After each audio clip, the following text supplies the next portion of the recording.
Okay, so hopefully everybody can hear me and you can see my slides. Okay. And yeah, I do ask everybody to mute their microphones just to keep the background noise down. But as we go along, if you have any questions or comments or anything you want to add, feel free to unmute and talk, or you can type to the chat area as well. That's fine. I try to keep up with that too. It's up to you, whichever you prefer. But doesn't have to just be me talking the whole time. The class will run about an hour, sometimes a little longer, sometimes a little shorter, depending on the particular week, but usually right around that time.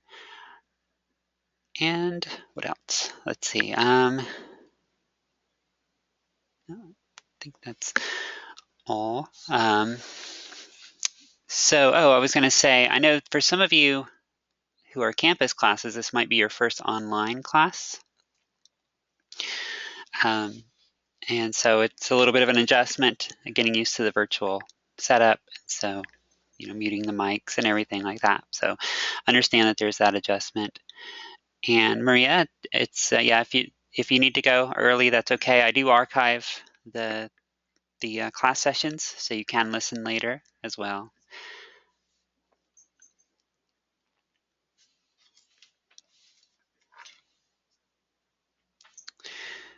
Sure. Okay, so this is probably your third class as far as the actual program courses outside of the general education classes. And so right now, most of your classes are focused on setting a foundation for the stuff that's coming down the road.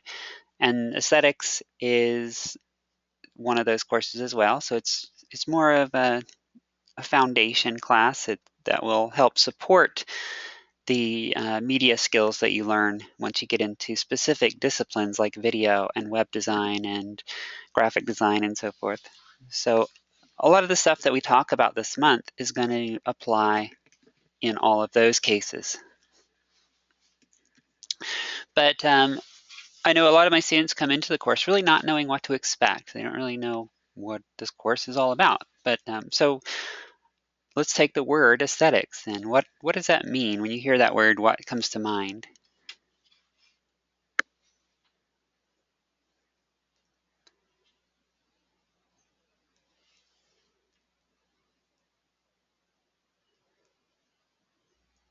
If anyone's familiar with the term.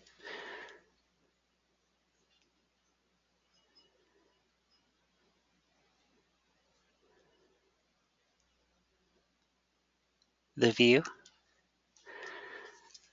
is Herberto's comment. Look and feel. Okay. Artistic style. Okay, yeah, and a lot of times it is used to refer to a particular look or a style. Um, in conversation, you might say you like a particular aesthetic, like a Southwestern aesthetic or like a industrial aesthetic. And that's more of a casual use of the term. Or you hear someone say something is aesthetically pleasing, meaning that it is attractive or visually appealing. And so these are kind of informal uses of the word. The actual term comes from philosophy, and in particular the philosophy of art, and it was the study of of the sensory and the emotive values for appreciating and creating beauty. So it was focused on what made something beautiful, and there are a lot of different views on that, as you could probably guess. The two paintings I have on the slide are both considered great works of art um, by very famous artists. The one on the left is by Jackson Pollock, and obviously it is abstract to the extreme. And the one on the right is by Claude Monet, and it is much more accessible, much more easily recognizable, and maybe more appreciable as a landscape. But again, both of these are considered classic works of art. So what someone finds beautiful is clearly subject to some very subjective viewpoints and different values and different opinions. But we're working in the modern day media world, and we need things to work just the way we want them to communicate our message. We can't leave it up to chance, that our message will be interpreted correctly and the way we want it to be interpreted. So we need something more definite and a little more, maybe more scientific in a sense. And so that brings us to modern applied media aesthetics. And so this changes now. So now we go from the study of what's beautiful to this definition, the process in which we examine a number of media elements, how they interact, and perceptual reactions to them. So we're no longer limited to beauty or what's beautiful, but the whole spectrum of possible reactions. So if we know how people will respond to a particular combination of media, like different imagery or different sounds, different colors and styles, then we can predict how our media will be received. And so if we want someone to perceive our message as beautiful, we could do that. But if we want it to be shocking, or if we want it to be, sentimental or melancholy and sad, then we would know how to combine our media elements to produce that impression. And I'll say time and again throughout the course, nothing is left to chance. And you'll see that every little detail of media is planned. If you look at filmmakers or even television commercials, everything down to the clothing that the actors are wearing has been carefully picked to create a specific impression. And so these are the kind of factors that we're going to talk about this month, is making those decisions. How do you decide what to include in your media creations in order to achieve the goals that you set out to achieve? Any thoughts or questions so far?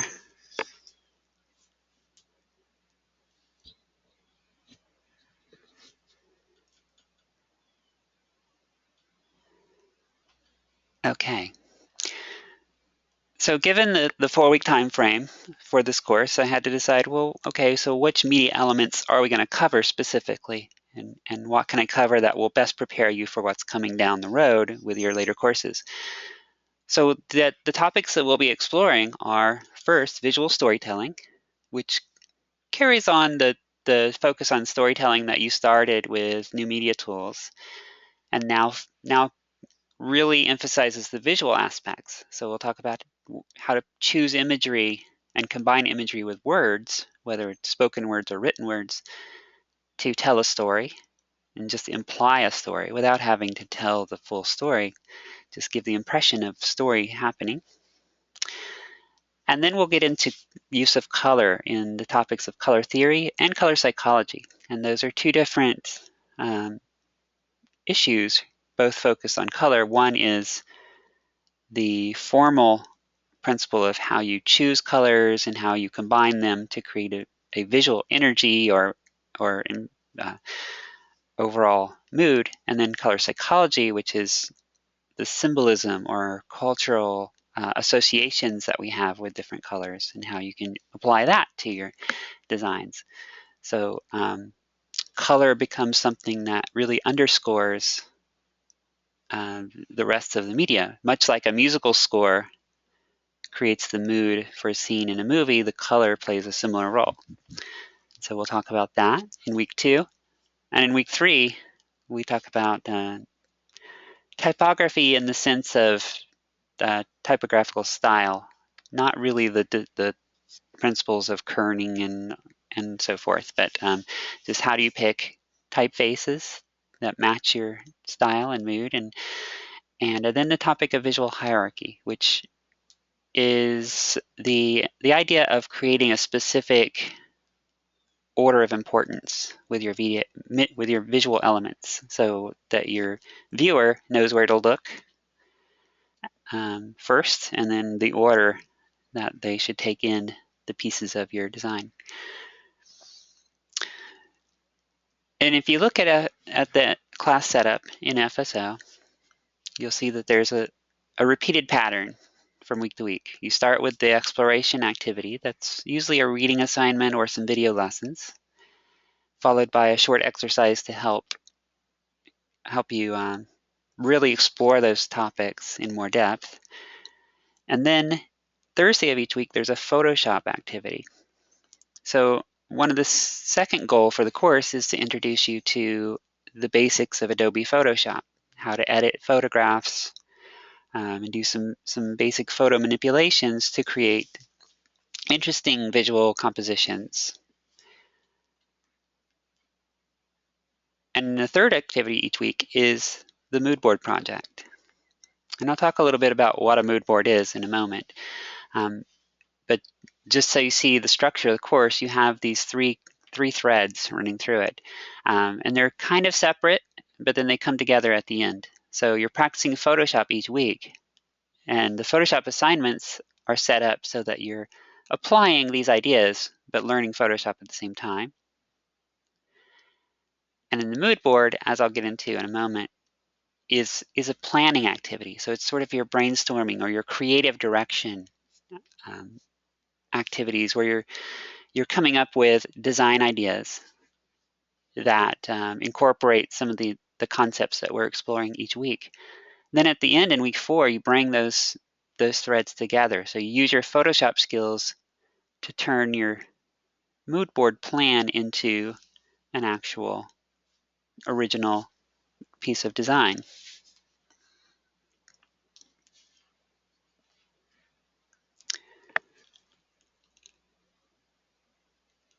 Do any of you have experience using Photoshop to any degree, or is it going to be brand new for you?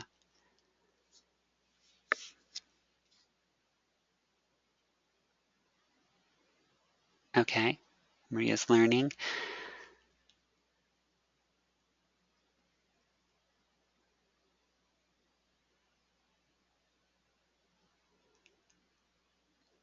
Okay, and Roberto has used it a couple of years. So there might be a different levels of familiarity, and Rikia uses it often. Okay, but it's okay. I really have developed the course with the idea that you are completely new to Photoshop, so it's going to be all new territory for you. So we're starting from the bare basics and working up. If you're really comfortable with Photoshop, you're welcome to go beyond what's required in each activity and really kind of look for ways to expand your own horizons and try new techniques that you haven't tried before. As long as you're meeting the requirements for the assignment, you're welcome to experiment with some new approaches all you want. But at the same time, don't feel like I'm expecting you to be graphic artists, because I'm not by any means. I know that this is new territory, and so I certainly set my expectations with that in mind. But hopefully, this will be a fun experience for you and something that you will find beneficial later on. At the same time, though, we'll be looking at a lot at advertisements. We'll look at movie posters. We'll look at book cover designs. But I want you to think of these ideas in very abstract terms. Think of how they can apply to any kind of media, not just advertising, not just movie poster designs, but even video or movies and film, billboard design, any of these types of media. These ideas will apply, and so keep that in mind and start developing a critical eye. So as we cover things like color theory, storytelling, even typography, look for examples of that in the media that you consume, whether it's online or on TV or just in your day-to-day life.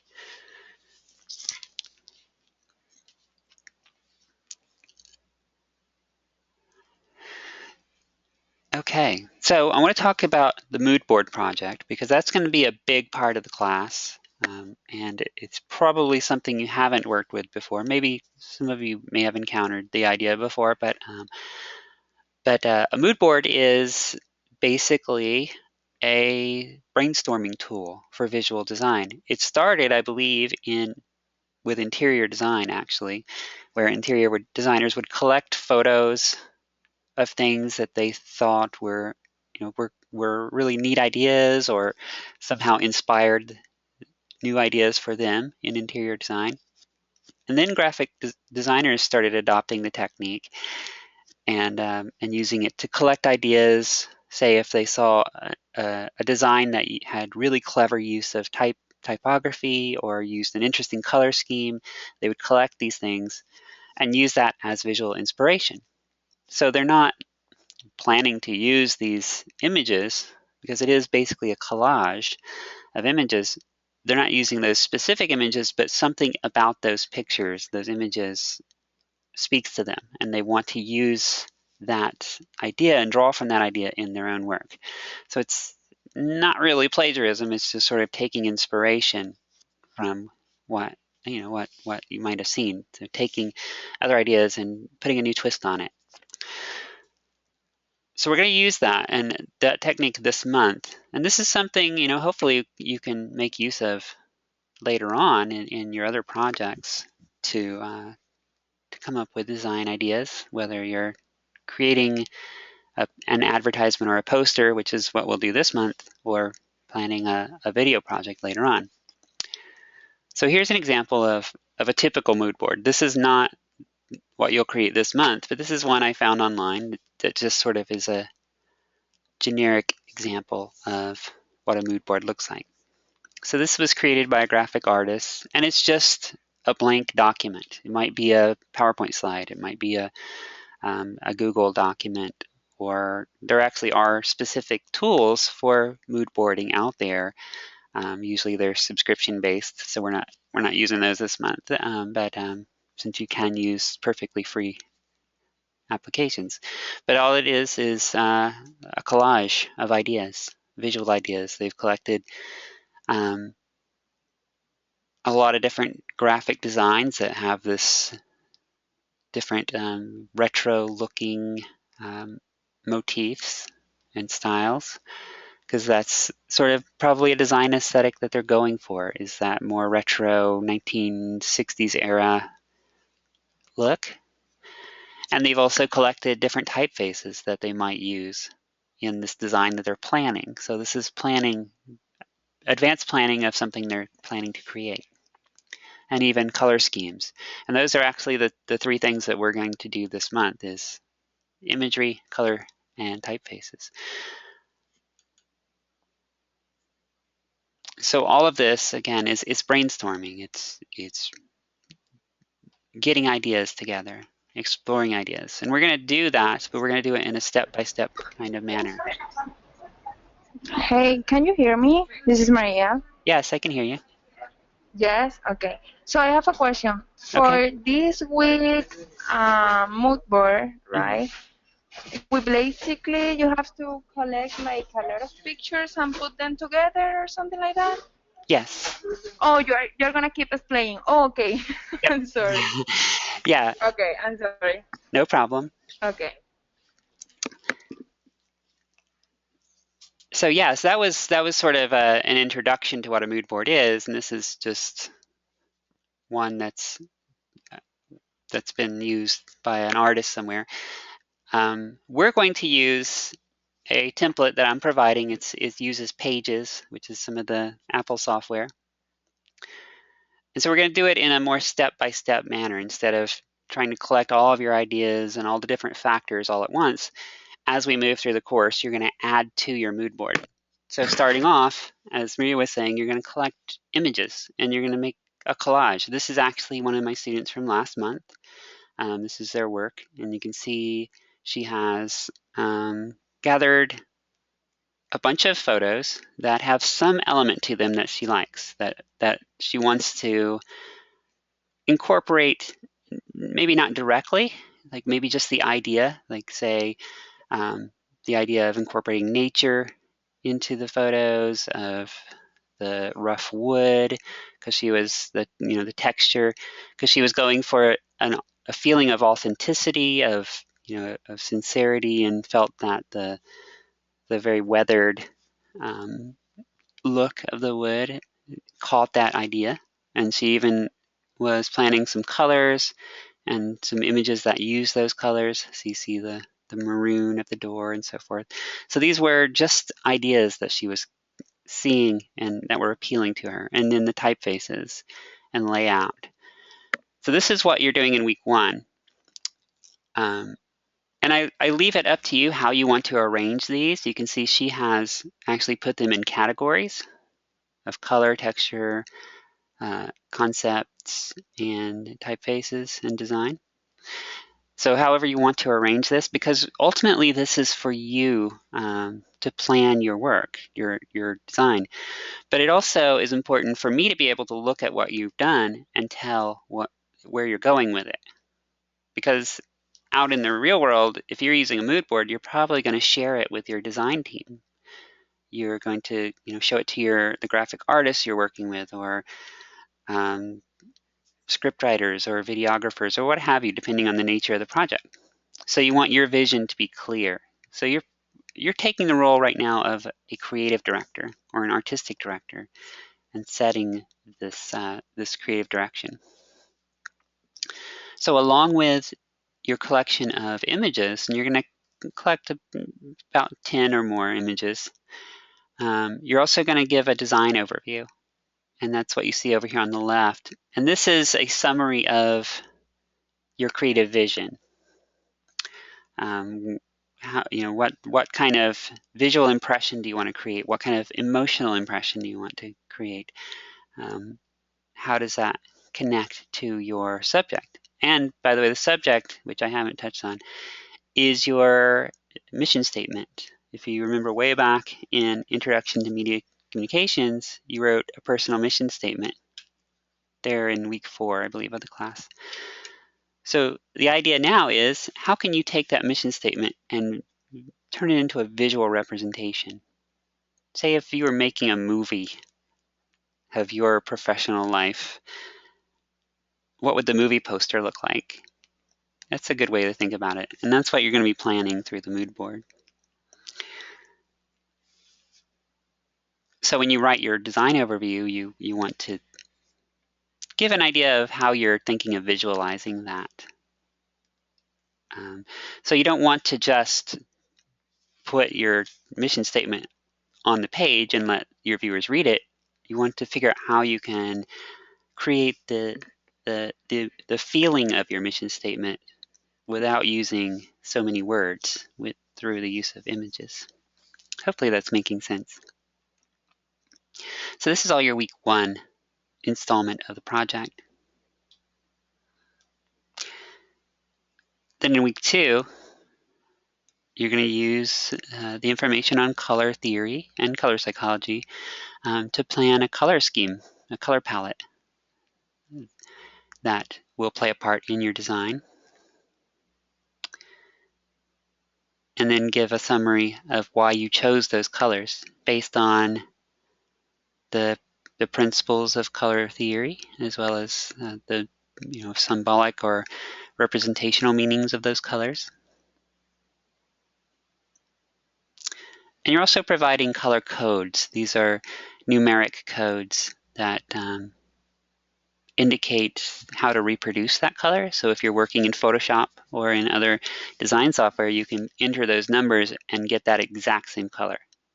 And that's used by graphic artists and web designers and so forth in order to keep the colors consistent.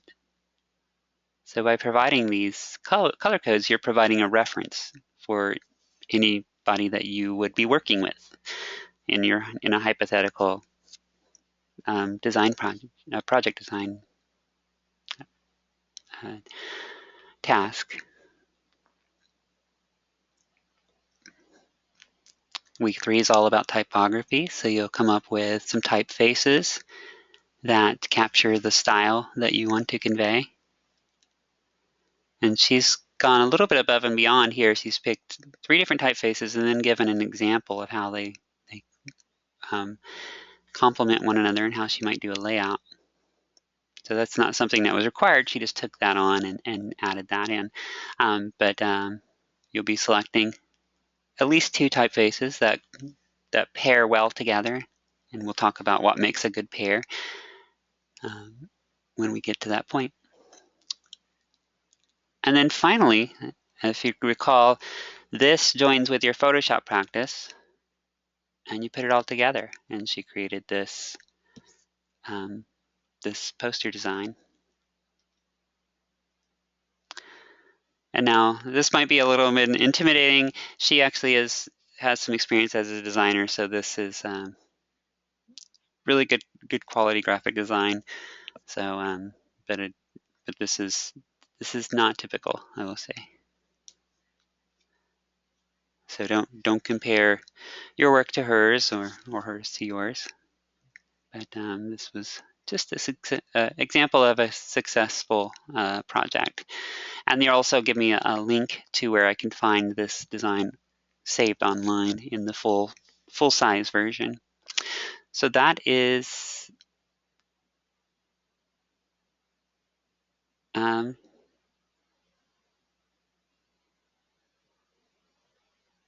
that is kind of an overview of the mood board process. And okay, thank you for joining me, Maria, and hopefully you can catch the rest of the class on the archive.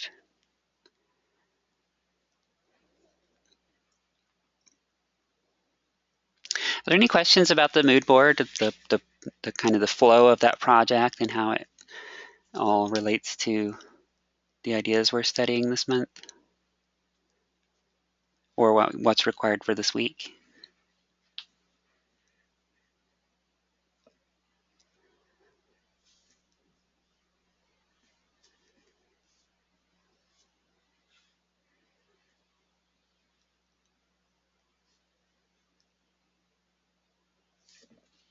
Okay, great.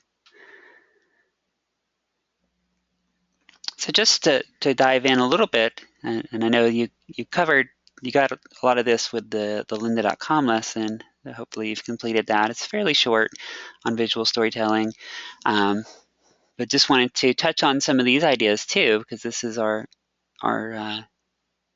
concepts for week 1. They will play a part in your Photoshop as well as mood board projects.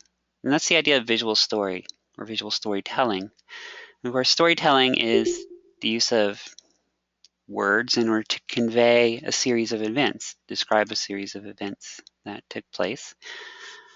But if you can't use words and you need to use visuals, tell a story through imagery, then it's a little more challenging.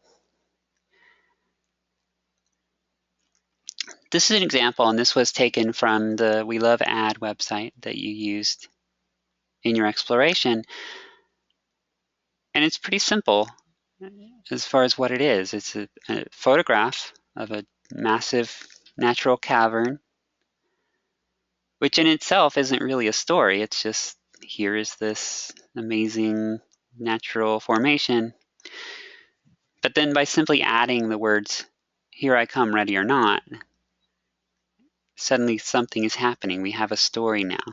Somebody's playing hide and seek, right? Which means there's someone who is seeking, who is coming to find us, but there's also the person that they're speaking to, right? And that becomes us, the viewer. We're put in the place of that person. And so we are the protagonist in this story. We're hiding in this cave and someone's coming to look for us in a game of hide and seek. So just simply adding that small phrase turns an image into a story. I'll say that not every combination of words and images is a story, but there are other ways of conveying a message that don't use storytelling. But this idea is very compelling because we are naturally engaged by stories, by drama or comedy or these ideas that pose a challenge to our minds. So that's why we're looking at this here in week 1 of the course, and not strictly the idea of picking imagery, but picking imagery that tells a story. So the basic requirements for any visual story is that it has to have a protagonist. So that's the hero of our story or the main character, and it has to have a plot, a story problem. And here's one, and this might be one of yours. Someone picked this for the exploration activity. And this is a great example because we do have a protagonist or protagonists, and that's the little mushroom people. And we have a very definite problem, don't we? A story problem. They have been captured by these vegetables and are about to be cooked. In fact, their heads are being stuffed full of corn.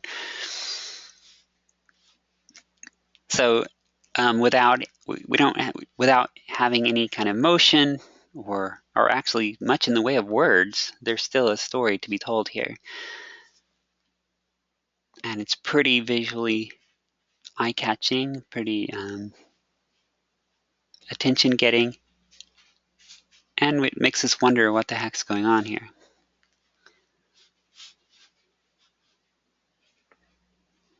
Rogue veggies, yes, that's correct.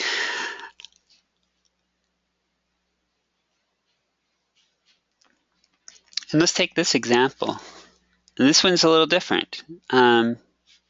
And I'm not sure if this is visible on your end, but you have a classic muscle car that this young child has scratched complex mathematical formulas into the paint job using what looks like a screwdriver. And so you have this child who's just been caught, and the message is decide if your child deserves them. And the advertisement is actually for these little chocolate treats. Who's the protagonist in this case? There's definitely a story problem. Okay, the parent, as Rikia says. And please correct me if I'm mispronouncing your names at any point. And who's the parent, though, in this instant? Okay, great. So you're right. It is the parent, but we are put in the place of the parent. It's the viewer, right? So this is an important thing to keep in mind with visual storytelling. Is sometimes you put the viewer in the role of the protagonist. So in some, if you use right, actually becomes even more engaging because it pulls us in. We're involved in the story now. It's not something we're watching. It's something we are doing. We're there. So posing this kind of challenge to us directly, helps to make this more of a hook.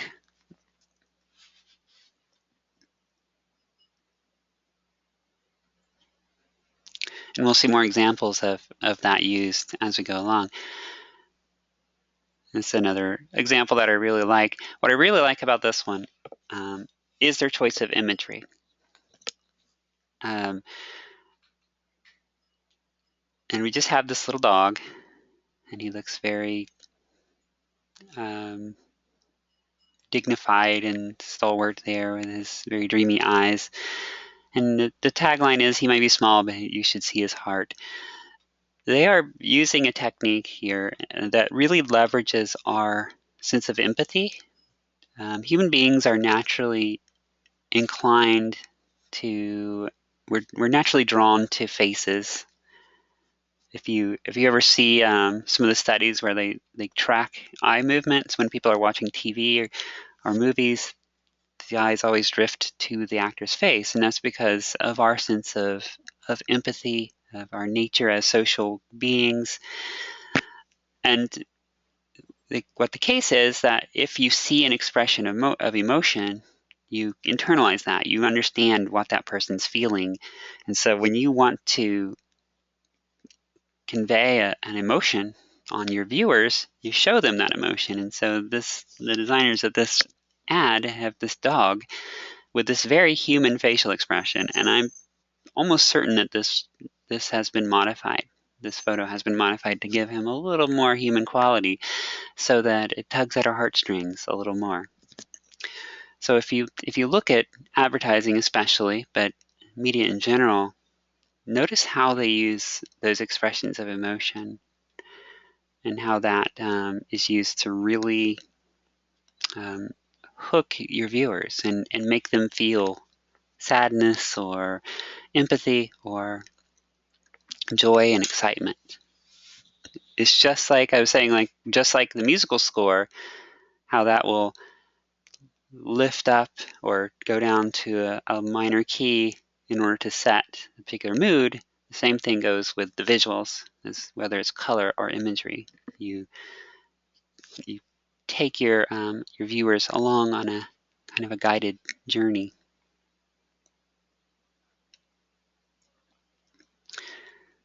This was another one that one of you selected for your exploration, and this is very literally a story taking place. It's a scene like right out of a movie, mystery meets sci-fi, so very surreal with the green blood. But, um, so we don't really know what's just taken place necessarily. We know that we can infer that this man with a gun has shot this other man who is some kind of alien or something. We don't really know why or what the circumstances are, but there's a story there, and it's naturally compelling to see that.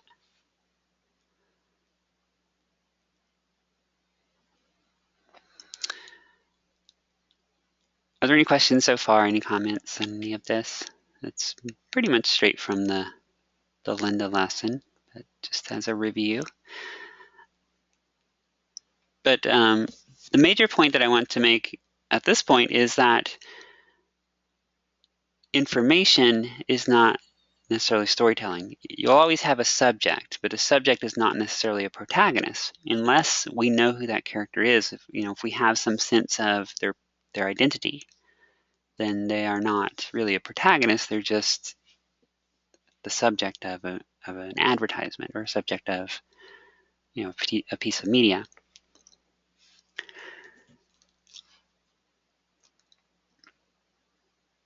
So posing a plot, a story, or a story problem or challenge is the basic component of visual storytelling. But what makes a good visual story is the use of something that challenges the viewer's mind to makes them think or wonder what's happening, or it might be funny or suspenseful or emotionally poignant.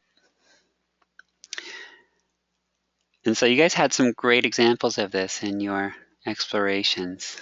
I loved this little cat being interrogated.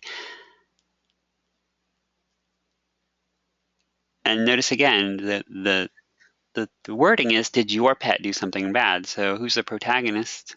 Well, you are, to an extent. Also, the cat is one of the major characters here, and he's being interrogated by the police.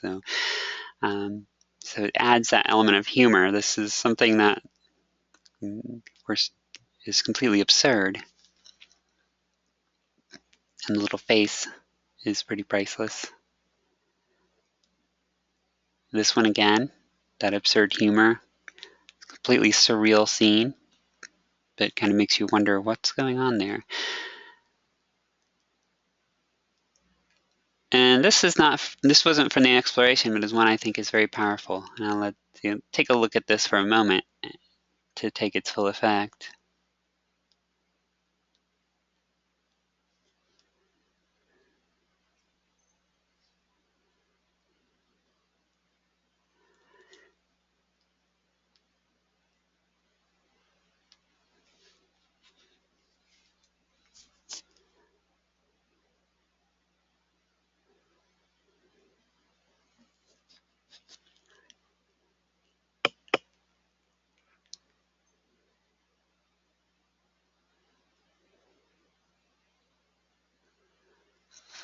And I don't know if you're able to see that clearly. I think it's a little smaller on your end. But do you see the faces, the eyes looking out? Two people, yeah. And they're actually children's faces peering through this woven kind of sweater material. The tagline, and it's very small, but it says, "Find out what's behind the clothes you buy." And so there's sort of this eerie, kind of creepy look to it. These children hidden behind the clothing, and it's a message about child labor and sweatshops and so forth. But um, once that hits you and you realize what you're seeing, it sort of takes you back, right?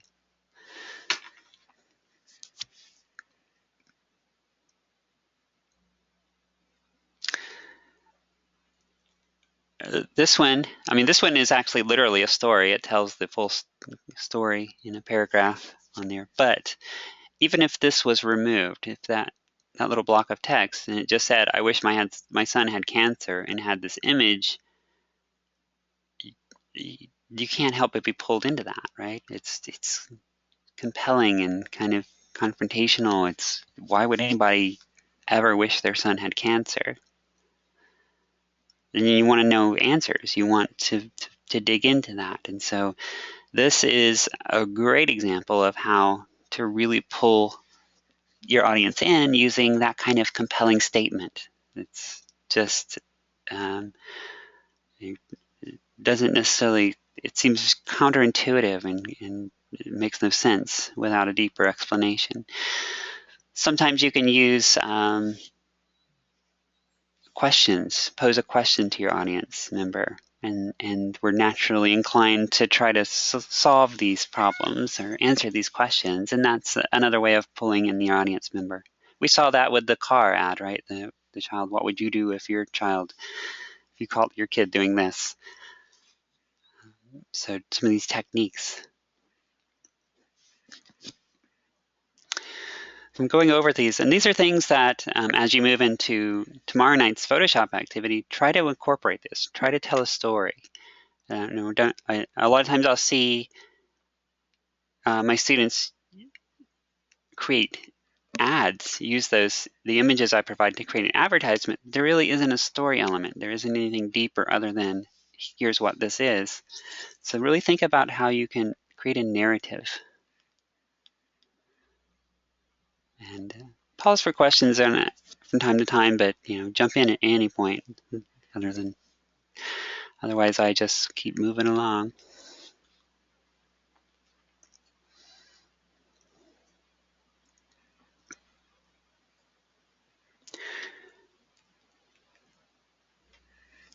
And the last techniques that were described in the Linda lesson on visual storytelling are metaphor and symbolism. And I think they grouped visual metaphor with surprise, but I like to combine it here because it really is a form of symbolism if you think about what visual metaphor is. I mean, and everybody knows what a metaphor is. It's sort of something that's representative of an idea. It is not a literal representation of that thing, but something that gives that idea in a clever or different kind of way. This is a visual metaphor, and this is farm to table, is what the label says. And it's a fork that ends in a pitchfork, so it's table utensil combined with a farming utensil. But this really isn't a story. Obviously there's something more going on there, but we don't see the story taking place. We don't have a protagonist. We don't have a story problem, but we still have a visual metaphor. So it's possible to have a visual metaphor without a story. It takes something a little more to create a story through use of visual metaphor.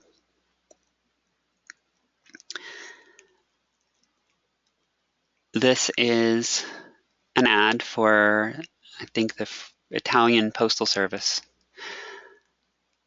And it says "Never Alone" is the title. And you see this soldier, it looks like a World War I era soldier, reading a letter from home. And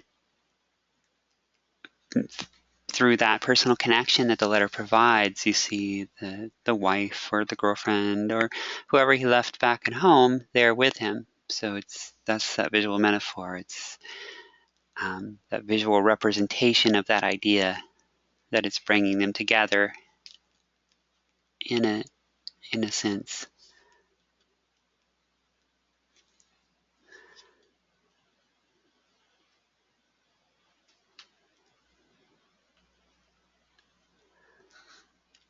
And I realize that a lot of my visual metaphor examples are get a little serious and a little heavy, but it's what I have right now. I need to collect some more lighthearted examples, but here's another, and this says, it takes her 2 hours to get what you waste in 2 minutes. And you see the young girl holding the basin on her head and the water flowing into it. And this is actually a message about from Colgate saying to close the tap while you brush. Don't leave the water running and don't be wasteful. But using this child that we can guess is probably from a third world country that doesn't have a good source of water, and kind of puts her there as a reminder to us, who have this resource, that not to be wasteful.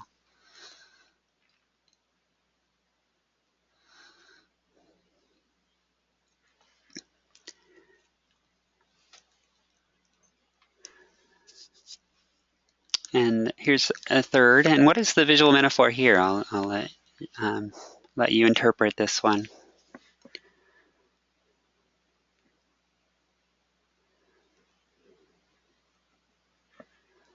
Okay, yeah. Okay, yeah, it's child abuse and it's verbal abuse. And it's represented, right? The words are represented through the image of a hand that is made up of those words, of those written words. And it's hard to read these, but they're all very hurtful sayings or names, moron and fool and a few others, punk. There's that use of emotion and empathy again, just like we saw with the brave little dog. They're using facial expressions to make that emotional connection. We can't help but respond to this child's face, with empathy and with a feeling of sympathy and worry. So the designer knew that and made use of that to convey the importance of this message, and did it in a powerful way through the artistic use of that visual metaphor.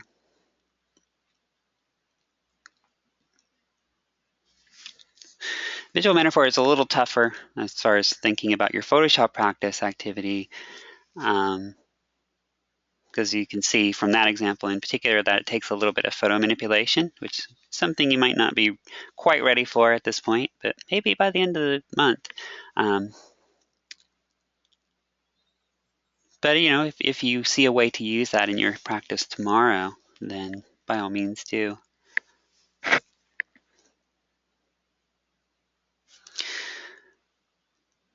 So that was my presentation as far as the lecture portion of the class. I do offer, if you're interested, I could do a quick demonstration of the kind of Photoshop techniques that we'll be doing tomorrow in creating a visual story. And this is sort of an interactive technique, if you'd like. Is everybody on board for this, or would you like to strike it out on your own? Okay. I'm going to drop out of my slides and bring up Photoshop. Okay, so for the practice activities, the way it's going to work is I give you a set of images, and you pick one of those, or in some cases, two later on. But for this week, you're going to pick one image and add words to it in order to turn that into a story. So it's really, really simple as far as the tools you're going to use. You're really just going to be adding text. The challenge is coming up with words that create a story. You remember, you need a protagonist and you need a story problem. You can get more complex with this if you want. For example, this is the crop tool. It's third tool down on the left. So you can change your image in order to focus more specifically. Say if we just want it to focus on this one little pig and get rid of the other one, we could do that. I'm going to undo that just for now. But for the most part, you're going to use the text tool, which is the little T, which is a pretty universal symbol for text tools, and you're going to add some text. When you select the text tool, you have the typeface drop-down menu, and there it goes, where you can choose all your various typefaces that you have on your computer, and find one that we'll get into the typeface styles in week 3, of course, but for now you can just pick one that you want to work with. So let's do this in an interactive way. So I'm going to ask you guys to guide me, and then I'll do this as we go. What is our what's going on here? Obviously there's a pig race happening, but what do you think? What is this event? So why are these pigs racing?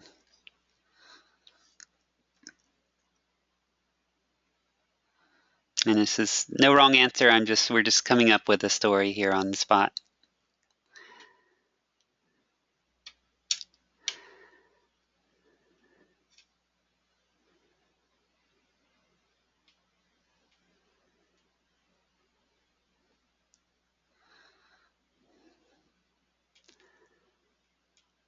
It's a country park. Okay. Oops. Where'd Photoshop go? There. Okay, so who's our protagonist? Is it the pig or is it someone else? Maybe it's the viewer. Maybe it's the second pig. And what's his name? Or if it is one of the pigs, what is their name?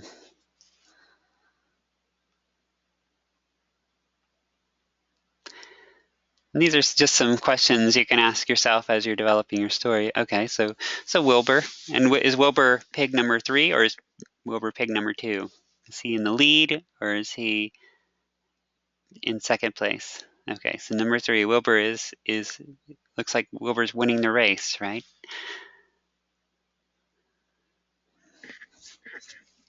Okay, and why is Wilbur racing? What's his motivation, or what does he win? We'll say that if he wins the race.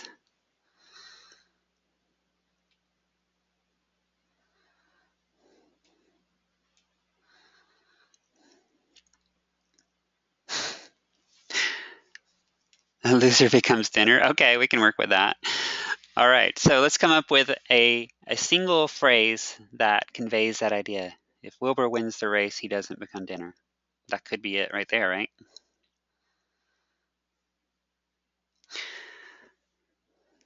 Kind of a whole different twist on the Hunger Games, huh?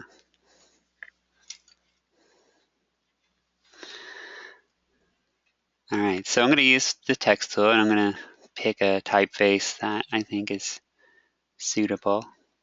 I've installed a whole lot of typefaces on my computer, so the list keeps going and going, but and this will probably happen with you too as you go along.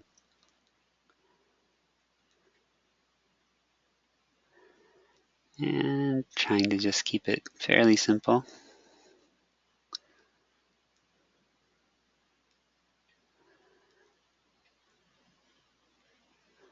Okay, or the owner wins something. All right, so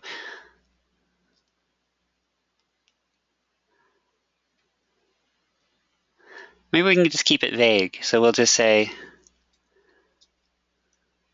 Wilbur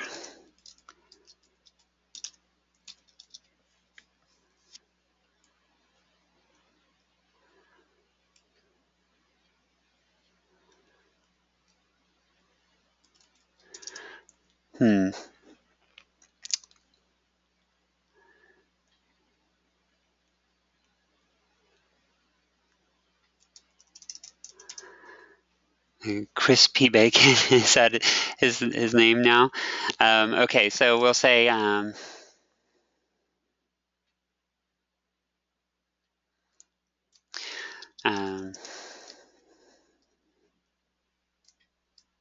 it was tough competition. And then I'm going to break it up just to make it a little more visually interesting. But the stakes are too high. This, oh, here we go. The stakes of losing.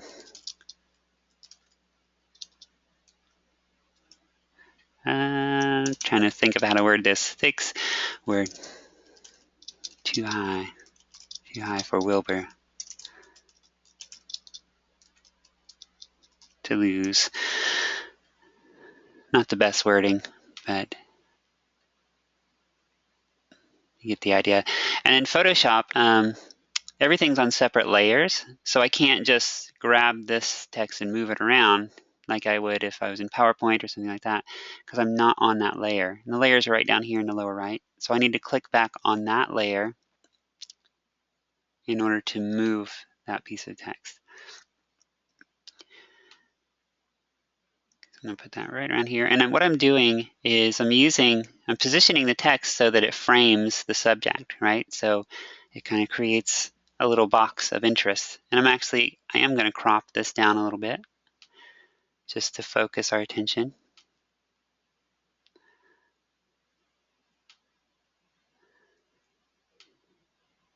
So we don't really know what Wilbur has to lose from this, from what I have on here. We know something is definitely at risk. He is running for a reason. So a last thing that I want to call attention to is the contrast between the text and the background. You always want to have good contrast because you want to make sure your text is readable. Right now, it gets a little lost, right? Especially on the light parts of the background. So change up your text color, and that's with the text tool selected, you'll look for the little color box at the top, and we'll look for a color that shows up really well. That's not a good choice because that really gets lost in that orange sawdust. And I kind of like this yellow. That works pretty well. Remember those color codes from the mood board example? That's them right here. So if I entered the color codes, I could reproduce these colors exactly.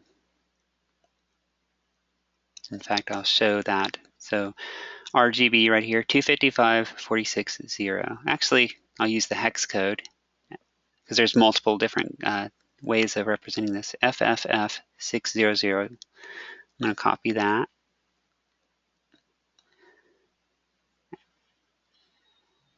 And then when I change this piece of text, I can just enter that code. And it's exactly the same.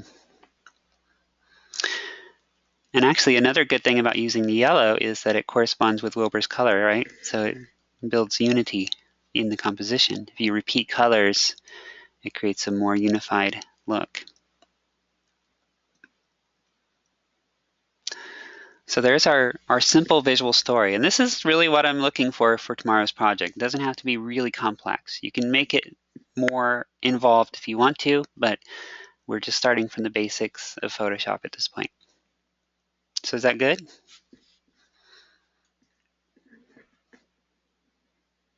And this will, of course, be in the archived recording if you want to refer back to what I did here. It doesn't have to be an ad, no. In this case, it does not have to be an advertisement. It can be if you can do both, but really I'm looking at visual storytelling right now. And then later we'll look at how to use visual storytelling to create an advertisement. But yeah. And you're only required to use one image. If you're comfortable doing photo compositing, like adding multiple images together, you can do that, but I'm not looking for that at this point. That's week 3, actually. Cool. Okay.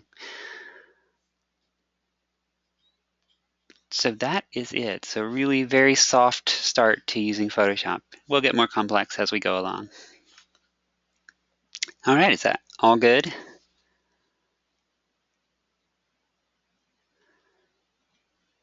Excellent. And back to the slides.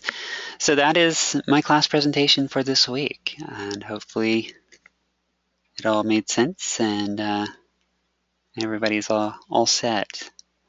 Are there any last questions or comments?